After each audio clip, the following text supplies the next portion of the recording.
Welcome to Special Topics in Media. I'm Dr. Garrett Cassenberry, Professor of Media Production and Communication at Mid-America Christian University.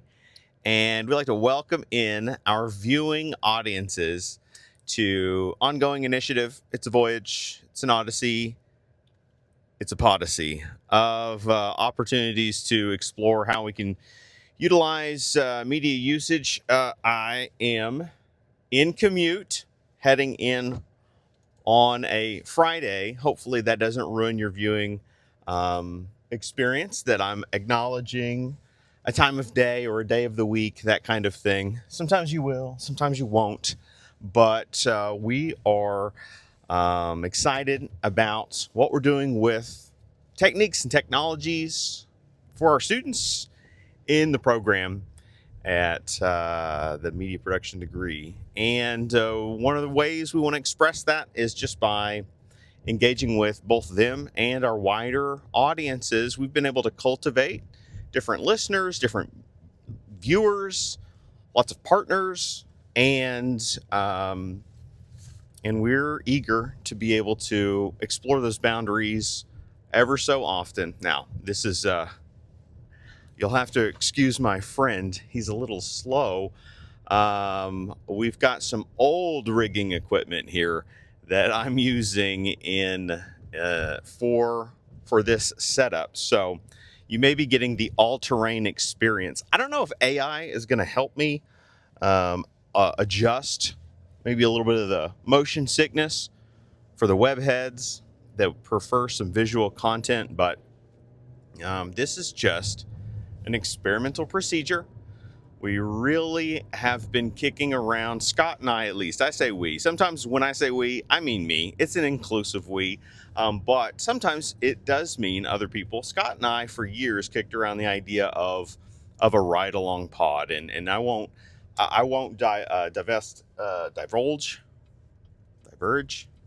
divulge any more than I have to about those ideas, that intellectual property, because there's some shared collaborative ideas, and you never know.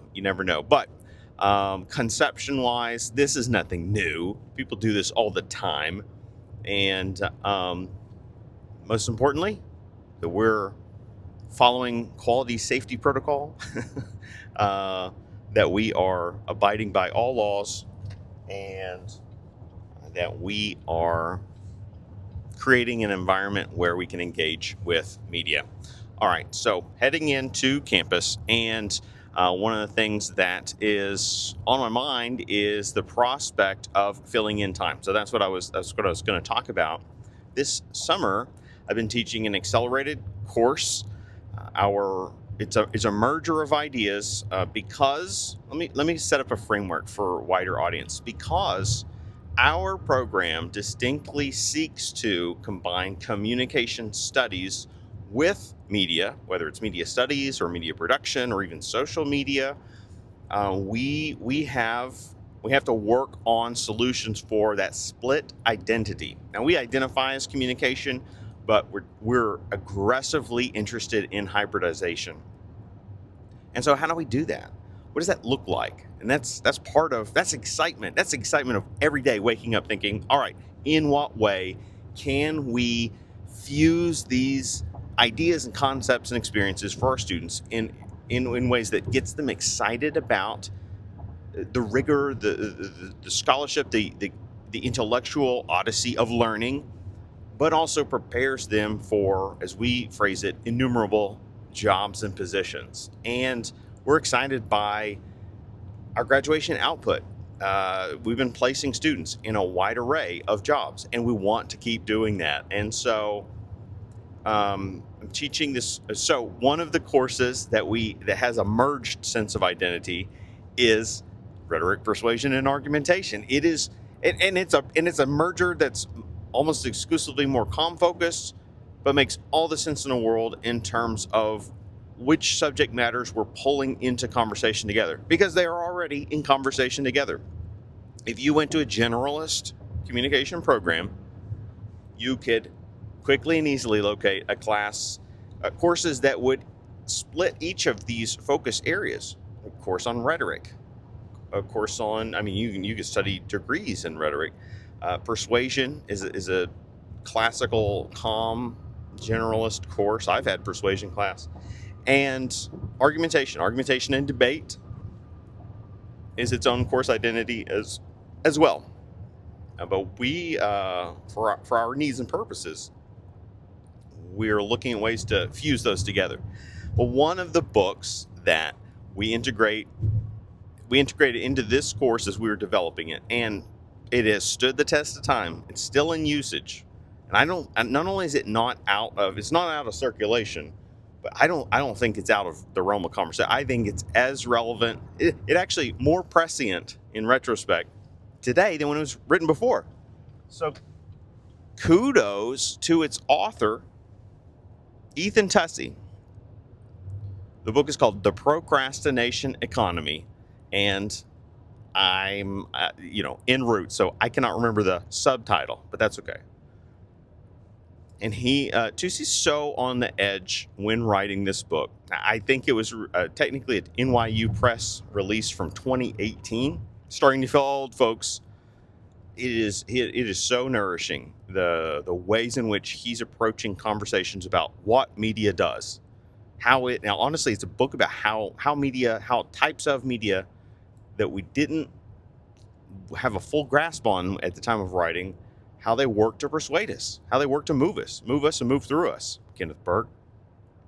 And so Tussey's The Procrastination Economy has a lot of these little side conversations, and it's getting at what things are grabbing our attention in the margins of our days. Well, what used to be the margins of our days. So we're thinking about things that absorb us in between the things of life, in between meetings, in between classes, in between doctor's appointment, and then the next station of the day, meals, and so on.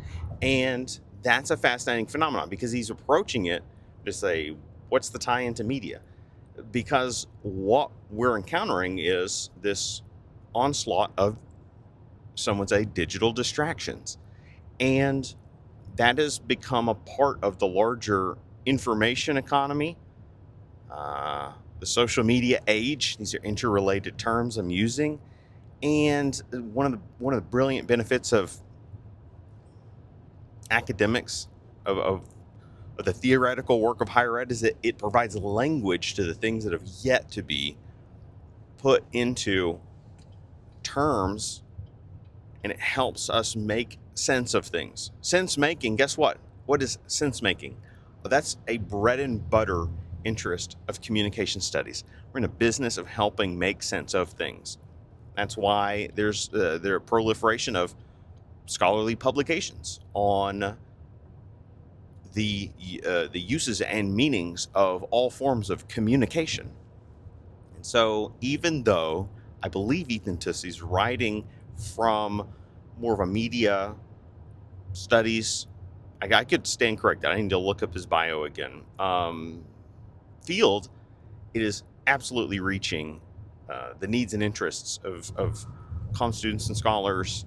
And so it's a perfect example of looking for and incorporating literature that reaches across the aisle.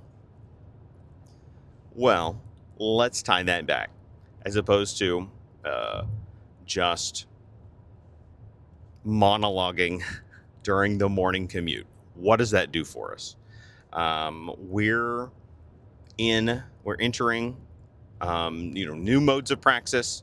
Just returned recently from the Higher Ed PodCon. What an excellent venue, amazing people, incredible organizers, so much generosity in terms of what they're seeking to do. Like, this is the right directions of higher ed. Like, they're bringing people together, they're bringing fields and disciplines together that otherwise can get siloed off, do distinct other kinds of work. And so I was recharged and enriched from that experience, and came home super ready to more speedily adopt some new practices, of which integrating more video